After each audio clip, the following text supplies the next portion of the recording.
brought to you by Nova शुद्ध घी। जब जब खाए दिल खुश हो जाए, सदियों का नोवा शुद्ध देसी घी, सपना स्वस्थ भारत का। I love घी। तो आदाब, नमस्कार, गुड इवनिंग, सत श्री अकाल। एक बार फिर आप तमाम लोगों का स्वागत है क्राइम तक की कहानी के इस एपिसोड में। उम्मीद है पूरी फैमिली अच्छी होगी, अपना और अपनों का ख्याल रख रही होगी। शायद ये देश की पहली ऐसी महिला सीरियल किलर होगी जो न सिर्फ बच्चियों को इसलिए मारती थी क्योंकि वो बच्चियां खूबसूरत थीं, सुंदर थीं और उसे उनकी सुंदरता देखकर जलन होती थी। ये शायद देश की पहली ऐसी सीरियल किलर होगी जिसने सभी बच्चों को मौत का तरीका जो है एक जैसा दिया, सभी को पानी में डुबो कर मारा। ये शायद दुनिया की इकलौती ऐसी माँ होगी जिसने अपने बेटे को सिर्फ इसलिए मारा ताकि उसके हाथों हुए कत्ल का शक उस पर न जाए और लोगों को लगे कि देखो बेटा भी तो उसी तरीके से मरा है, तो इस पर क्या शक करना। सीरियल किलर कहें या साइको किलर कहें, ये शायद पहली ऐसी सीरियल किलर भी होगी या साइको किलर जिसने अपने ख़ानदान, अपने परिवार के बाहर कभी किसी बच्ची या सुंदर बच्ची की तरफ नहीं देखा। इसे सिर्फ दुश्मनी थी अपने ससुराल और मायके में पैदा होने वाली हर खूबसूरत, हर सुंदर दिखने वाली बच्चियों से। कल मैंने आपको पूनम की कहानी सुनाई थी, हरियाणा के पानीपत की। कल से ये पुलिस कस्टडी में है और पुलिस ने जब इससे पूछताछ की तो पूरी कहानी निकल कर आज सामने आई है। आखिर पूनम को सुंदर बच्चियों से क्यों जलन थी? वो क्यों सिर्फ पानी में डुबो डुबो कर मारती थी? और क्या अगर वो पकड़ी न जाती तो और भी ऐसी ही बच्चियों का कत्ल होता? जब पुलिस ने उससे पूछा पहला सवाल कि आप क्यों मारते थे बच्चियों को पानी में डुबोकर, पूनम का जवाब था कि पानी में मैं इसलिए डुबोकर मारती थी ताकि मैं इस बात पे कंफर्म हो जाऊं कि वो मर चुकी हैं। क्योंकि पानी में डूब कर मारने से जब तक वो जिंदा होती हैं पानी में एक बुलबुला सा छूटता है, लेकिन पानी जैसे ही शांत हो जाता है और उसका मुंह उस पानी के अंदर होता है, नाक पानी के अंदर होता है, तो मैं समझ जाती हूँ कि अब बुलबुला नहीं आ रहा है, इसका मतलब अब उसकी सांसें नहीं चल रही और वो मर चुकी है। बाकी किसी और तरीके से मारती तो मुझे पुख्ता यकीन नहीं होता कि वो वाकई मर चुकी या बेहोश है। तो पानी में मारने का तरीका जो था वो इसीलिए चुना क्योंकि मैं खुद मुतमईन हो जाती थी कि हाँ ये अब मर चुकी है। दूसरा, उसने कहा कि पानी में मारने का तरीका इसलिए भी मैंने चुना क्योंकि ये सबसे आसान था। हमारे पूरे हर परिवार के घर में एक पानी का हौदी या टंकी होती है, तो वहाँ छोटे बच्चे आराम से उसमें डुबाए जा सकते हैं। पूनम से जब पुलिस ने पूछा कि आपके ख़ानदान में तो और भी बहुत सारी बच्चियां हैं, कुछ अभी भी पैदा होने वाली हैं, तो आगे उसने कहा कि जब जब मेरे अपने ख़ानदान में मायके ससुराल वालों की तरफ से कोई भी एक बच्ची जिसकी खूबसूरती की कोई तारीफ़ करता, अपने रिश्तेदार, और वो बच्ची मुझे खूबसूरत लगती तो मेरे अंदर कुछ होता था और फिर मैं उसको अपना टारगेट बनाती थी। मुझे नहीं पता आने वाले वक्त में भी मेरे अंदर यही चीज़ होती और मैं मार देती। 4 कत्ल के बाद पकड़ी गई पूनम एक तरह से इस ख़ानदान में और कई सारी बच्चियों का कत्ल होने से बच गया। न पकड़ी जाती तो मालूम नहीं और कितनी बच्चियां इसी तरह से डुबो डुबो कर मारी जाती। मैंने कल आपको कहानी जो सुनाई थी उसको संक्षेप में जिन लोगों ने नहीं सुनी थी सुनाकर आगे बढ़ जाता हूँ। वो ये थी कि पूनम नाम की एक महिला जिसके ऊपर 4 बच्चियों, 3 बच्चियां और 1 बच्चा, उसका अपना बेटा 3 साल का शुभम, इसको मारने का इल्ज़ाम था। क्यों, कैसे और कैसे खुलासा हुआ, पेश है पूरी कहानी। पूनम सोनीपत की रहने वाली थी। 2019 में नीरज नाम के एक लड़के से जो पानीपत का रहने वाला, उसकी शादी हो गई। शादी के बाद 2020 में पूनम और नीरज को एक बेटा हुआ। इन्होंने उसका नाम रखा शुभम। पूनम अच्छी खासी पढ़ी लिखी थी, उसने पॉलिटिकल साइंस में एमए किया था।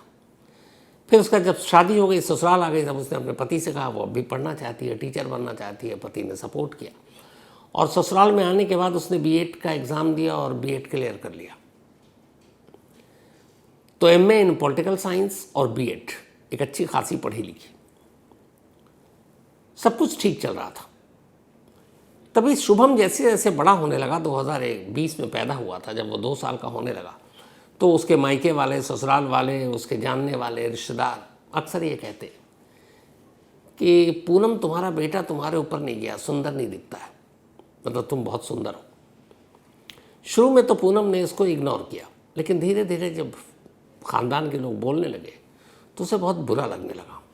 और इसी बीच में बहुत सारे लोग जब किसी ख़ानदान के किसी फंक्शन में इकट्ठा होते तो वहाँ कोई बच्ची होती तो कहते देखो कितनी प्यारी बच्ची है। अमूमन हम सभी कहते हैं किसी बच्चे को देखकर बच्चे सभी प्यारे होते हैं, तो किसी के बारे में कहते हैं कि ये बहुत प्यारी लग रही, बहुत सुंदर लग रही, बहुत अच्छी लग रही, बहुत खूबसूरत लग रही है। पूनम को अब अचानक ये बातें बुरी लगने लगी, इससे पहले नहीं लगती थी।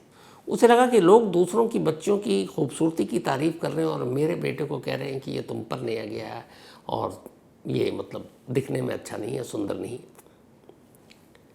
ये पहला मौका था जब पूनम को गुस्सा आया कि उसका बेटा उसके जैसा खूबसूरत या सुंदर क्यों नहीं है और बाकी बच्चियों को लोग सुंदर क्यों कहते हैं। धीरे धीरे अभी उसके अंदर गुस्सा घर करता जा रहा है। वक्त बीता, 2023 आया। 2023 नवंबर का महीना था। जो पूनम की अपनी ननद की एक 11 साल की बेटी वो घर आई पूनम की, और 11 साल की जो बेटी थी ननद की वो दिखने में बहुत खूबसूरत थी, बहुत सुंदर थी। लोग उसकी अक्सर तारीफ करते थे। इशिका नाम था उसका, उम्र 11 साल। तो जब ननद की बेटी घर में रहने आई, स्कूल की छुट्टी थी, तो घर में रहने के दौरान आस पड़ोस के भी लोग आते और इशिका को देखकर उसकी खूबसूरती की तारीफ कर देते। पहले से ही अपने बच्चे के बारे में, अपने बेटे शुभम के बारे में जो उसने सुना, और अब इशिका के बारे में जब लोग तारीफ करते तो अब पूनम को बर्दाश्त नहीं हुआ। इशिका उसके घर पर थी। इसी गुस्से में एक रोज़ जब घर में कोई नहीं था, नवीन उसका पति बाहर गया हुआ था, सिर्फ घर के अंदर पूनम और इशिका और उसका बेटा 3 साल का शुभम थे। घर के अंदर हरियाणा के इस पूरे पार्ट में आप जाएंगे तो बहुत सारी पानी की टंकियाँ होती हैं, अलग अलग शेप की, कुछ प्लेन वाला, कुछ और बड़े अच्छे अच्छे खूबसूरत डिज़ाइन होते हैं। तो वो इशिका ननद की बेटी लगा कि अपने ही घर में है, वो उसे अपने साथ ले गई छत पर पानी की टंकी में, और पानी की टंकी में उसने इशिका को गोद में उठाया और अंदर डाल दिया। थोड़ी देर में इशिका की मौत हो गई। इत्तेफाक से तब पूनम और इशिका के पीछे पीछे उसका 3 साल का बेटा शुभम भी आ गया था, और शुभम ने अपनी माँ को इशिका को उठाकर टंकी में डालते हुए देख लिया। पूनम घबरा गई। उसे लगा है तो 3 साल का, लेकिन किसी को कुछ बता ना दे तो क्या करे। अचानक उसने शुभम को उठाया और उसी पानी के टंकी में डाल दिया, अपने बेटे को। इसके बाद वो नीचे आ गई। कुछ वक्त के बाद अब ढूंढना शुरू किया गया, भाई शुभम कहाँ है। खुद उसमें पूनम आगे आ गई कि मेरा बेटा भी नहीं है, इशिका भी कहीं गायब है। पूरे घर में इधर उधर ढूंढा गया। फिर अचानक पानी की टंकी को भी, क्योंकि बच्चे खेलते थे, झांक कर देखा गया तो अंदर 2 लाशें तैर रही थी, एक इशिका की, एक खुद पूनम के बेटे की। अब जब पूछा गया तो पूनम ने बताया, क्योंकि घर में वो अकेली थी, कि बच्चे गए थे छत पर खेलने, खेल खेल में शायद गिर गए। हर एक ने यही मान लिया, क्योंकि इशिका के साथ साथ शुभम की भी लाश मिली थी। शुभम तब तक इकलौता बेटा था, किसी को शक की कोई गुंजाइश नहीं थी पूनम पर। दोनों का अंतिम संस्कार कर दिया गया और हर एक ये मान बैठा कि ये हादसा था। पूनम अब बहुत खुश थी कि जिस इशिका की सुंदरता की सब तारीफ करते थे, अब वो इस दुनिया में नहीं है, और इस बात पे भी खुश थी कि चलो उसका जो बेटा है, जिसे लोग कहते थे कि माँ की तरह सुंदर नहीं है, वो भी अब नहीं है। लोगों ने इस बात को मान लिया। धीरे धीरे वक्त बीता, 2025 आ गया, अगस्त। अभी तक सब ठीक था। अभी किसी और बच्ची ख़ानदान में कोई बड़ी हो रही है, ऐसे कुछ उसकी तारीफ नहीं हो रही थी। तभी 2025 अगस्त का महीना आया, और अगस्त के महीने में पूनम अपने मायके गई। मायके जाने के बाद, मायके में थी, तभी मायके में पूनम को अपने चचेरे भाई की बेटी थी 6 साल की, जिया, वो दिखाई दी। अच्छा, मायके काफ़ी वक्त के बाद गई थी। अब जिया थोड़ी बड़ी हो रही थी, 6 साल की हो गई। जिया भी देखने में सुंदर थी। जब वहाँ गई तो लोग जिया की बहुत तारीफ़ करने लगे। अब 2 साल का अंतराल या वक्फा हो चुका था जब उसने 2 कत्ले किए थे। 2 साल बाद जैसी जिया की उसके मुंह पर पूनम की तारीफ़ करने लगे, पूनम को फिर गुस्सा आया। अच्छा, इस दौरान हुआ ये था कि शुभम के बाद पूनम दोबारा प्रेग्नेंट हुई और उसने एक और बेटे को जन्म दिया, और ये भी 2025 में ही। बेटा उसका कुछ महीने का। और कमाल ये कि जब मायके गई तो उसके बेटे की देखभाल वही ननद कर रही थी जिसकी बेटी जिया थी। तो जब उसने जिया को देखा, फिर देखा कि जिया की लोग तारीफ कर रहे हैं, तो उसे अचानक इशिका याद आ गई और गुस्सा आ गया। एक रोज़ घर में कोई नहीं था, उस घर में भी पानी की टंकी थी। पूनम जिया को टंकी के पास ले गई और उसने उसको टंकी में डाल दिया, नीचे चली आई। बाद में अब जिया की खोज शुरू हुई।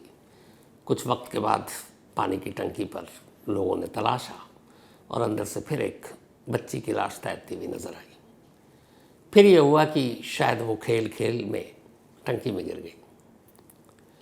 लेकिन तब पूनम के जो चचेरा भाई था, कज़न, जिसकी बेटी थी जिया, उसे थोड़ा सा शक हुआ, और वो शौक भी हुआ कि एक ही तरह का हादसा 2 साल में तीसरी बार हुआ।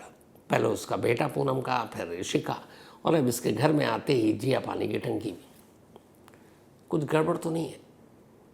वैसे भी इस दौरान में पूनम को लेकर बहुत सारी बातें होती थी कि पढ़ी लिखी है, सब ठीक है, लेकिन लोगों से घुलती मिलती नहीं है, बातें नहीं करती, अपने आप को अकेला रखती है, घर में भी, ससुराल में भी, मायके में भी।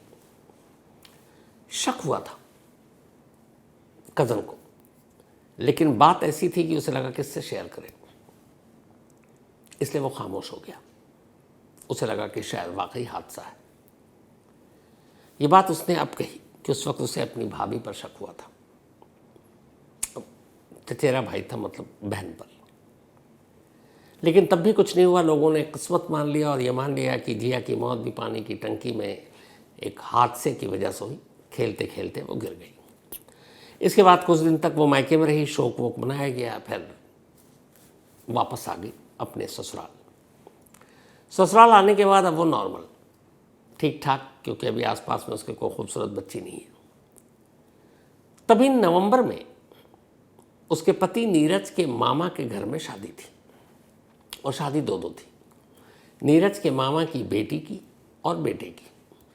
30 नवंबर को बेटी की शादी थी, बारात आनी थी, और 1 दिसंबर को बारात जानी थी, बेटे की शादी थी। चूँकि मामा का मामला था, नीरज अपने पूरे परिवार के साथ उस गांव में पहुंच गया जहां यह शादी थी, और उसमें पूनम भी थी।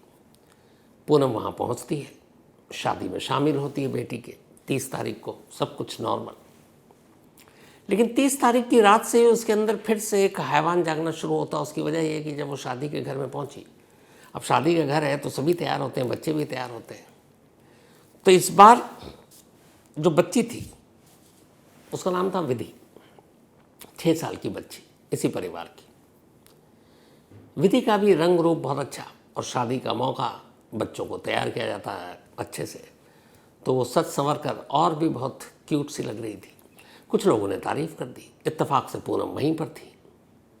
जब उसने विधि की तारीफ़ सुनी, वो जल गई, और फिर से उसे वही इशिका, फिर जिया, ये सब याद आने लगे, और ये भी फैमिली की। तो उसे लगा कि विधि की तारीफ़ क्यों कर रहे हैं और विधि इतनी अच्छी क्यों है। अब उसका मूड अचानक स्विंग हो गया, और अब वो विधि के पीछे पड़ गई कि इसको भी रास्ते से हटाना, और उसने फैसला कर लिया कि चौथा कत्ल उसी का करेगी। अब 30 की शादी निपट गई। 1 दिसंबर को बारात जानी थी, दोपहर को बारात निकलनी थी, सभी तैयारी थी, पूनम को भी जाना था। ऐन वक्त पर पूनम ने कहा कि उसकी तबीयत ठीक नहीं लग रही। घर में कुछ बुजुर्ग महिलाएं भी थी जो नहीं जा सकती थी, तो उसने कहा मैं यहीं रहूँगी, तुम लोग बारात में हो। सबको अजीब भी लगा क्योंकि सारी तैयारी करके आई थी, लेकिन बारात में नहीं गई, पर फिर भी लोगों ने शक नहीं किया, चले गए। इधर विधि अभी घर में थी, और विधि को कुछ देर के बाद अपने पेरेंट्स के साथ बारात में जाना था। तो उस दौरान विधि घर में, और पूनम ने ये देख लिया था कि विधि घर में, और उसे ये बात पता थी कि विधि अभी नहीं जाएगी, कुछ घंटे बाद जाएगी। अब घर में सिर्फ बुजुर्ग महिलाएं, बारात चली गई, महिलाएं गीत गाते हुए निकल गईं। मौका मिला, पूनम ने देखा विधि को सीढ़ियों के पास खेल रही है। वो उसके पास गई, पूनम को जानती थी, उसका हाथ पकड़कर वो उसी घर के अंदर स्टोर रूम में ले गई। स्टोर रूम में असल में पता था पूनम को कि एक प्लास्टिक का बाथ टब रखा हुआ है, छोटा सा, बहुत बड़ा नहीं, जिसमें बच्चे को नहलाते हैं। वो वहाँ ले गई। पहले बाथ टब में उसने पानी भरा, और उसके बाद जब इतना पानी हो गया कि विधि का सर उसके अंदर डाल सके, उसने दरवाज़ा अंदर से बंद किया, उसका गला पकड़ा और उस पानी के अंदर उसका सर डाल दिया। वो छटपटाती रही, चिल्लाती रही, थोड़ी देर के बाद शांत हो गई। इस कश्मकश के दौरान पानी के कुछ छींटे भी आए, जिससे खुद पूनम गीली हो गई, उसके कपड़े भीग गए। उसके बाद वो वहीं लाश छोड़ती है, बाहर स्टोर रूम के निकलती है, दरवाज़ा बंद करती है और नीचे आ जाती है। जब कुछ लोगों की नज़र पड़ती है उसके गीले कपड़ों पर, तो उन्हें हैरानी भी होती है, पूछते भी हैं। वो कहती है पानी गिर गया, कभी कहती है दूध गिर गया। तो खैर ये सारी चीज़ें हो गई। अब जब विधि के घर वाले उसको ढूंढ रहे हैं, वो नहीं मिलती है, तो फिर स्टोर रूम में जाते हैं और वहाँ उसकी लाश मिली थी। फिर पुलिस को फ़ोन कर दिया गया, क्योंकि उसके दादा पहले सब इंस्पेक्टर थे। जब पुलिस टीम मौके पर पहुंची और उसने देखा, तो पहली चीज़ जब देखा कि ये बाथ टब प्लास्टिक का इतना छोटा है, इसमें 6 साल की विधि डूब ही नहीं सकती। और दूसरा ये था कि बाहर से कुंडी लगी हुई थी स्टोर रूम, तो यानी कि कुंडी लगाने वाला ही जिम्मेदार है, और विधि की मौत पानी में डूबने से नहीं हुई, कत्ल है। तफ्तीश शुरू हुई, सारी महिलाओं से पूछताछ हुई। उन महिलाओं में पूनम ने भी बयान दिया। उसने कहा मैं यहीं थी, विधि तो मेरे सामने खेल रही थी, फिर पता नहीं वहाँ तक कहाँ पहुँची, एकदम नॉर्मल, कॉन्फिडेंटली, पढ़ी लिखी थी। फिर एक एक करके जब महिलाओं से बात पुलिस ने अपने तरीके से किया, कौन कहाँ था बारात जाने के, बारात में कौन कौन नहीं गया, क्यों नहीं गया, तब पहली बार पुलिस को पता चला कि बारात में जाना था पूनम को, ये गई नहीं। अब पुलिस को लगा खटका कि ये क्यों नहीं गई। फिर कुछ महिलाओं ने बताया कि कौन कहाँ पे उसका उस वक्त का लोकेशन था। तो एक महिला बोल गई कि मैंने देखा था यहीं पर, और पूनम के कपड़े गीले थे, जबकि वो सुबह नहा चुकी थी। पुलिस को दूसरा शक हुआ। फिर आसपास के जब सीसीटीवी पुलिस ने खंगाले, तो देखा कि उसी जगह पर पूनम कई बार आ रही है, जा रही है, और उसके हरकतों से लग रहा है वो थोड़ी घबराई हुई है, परेशान है। ये सब चल ही रहा था कि तभी कुछ लोग पुलिस की मौजूदगी में बात कर रहे थे इस खानदान के। उन्होंने कहा ये पता नहीं हमारे परिवार में क्या है, ये चौथा मामला है। पुलिस वालों ने पूछा क्या चौथा मामला है। उन्होंने कहा कि इससे पहले हमारे 3 बच्चे इसी तरह से पानी की हौदी में, टंकी में डूब कर मर चुके हैं, और सबकी उम्र यही जब 6 साल, 3 साल, 11 साल, बस एक सबसे बड़ी शिका थी। पुलिस को ये बात बड़ी अजीब लगी। और यहाँ 2 चीज़ जो अजीब लगी कि बाहर की कुंडी लगी हुई है और अंदर टब छोटा है। तो पुलिस ने पता करना शुरू किया कौन कौन, तब उन्होंने बताया। अब सीसीटीवी कैमरा, कपड़े गीले, कुंडी लगी हुई, ऐन वक्त में बारात पे ना जाना, सस्पेक्ट नंबर 1 पूनम थी। पुलिस ने पूनम को अपने साथ ले गई, पूछताछ के नाम पर पूछताछ शुरू की।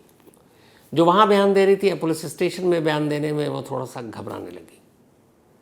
पुलिस ने सख्ती दिखाई और पूनम ने एक्सेप्ट कर लिया कि उसी ने विधि को मारा है, पानी में डुबोकर। अब अभी भी पानीपत पुलिस इस बात पर सिर्फ खुश है कि चलो एक बच्ची के कत्ल का मामला कुछ घंटों में सुलझा लिया।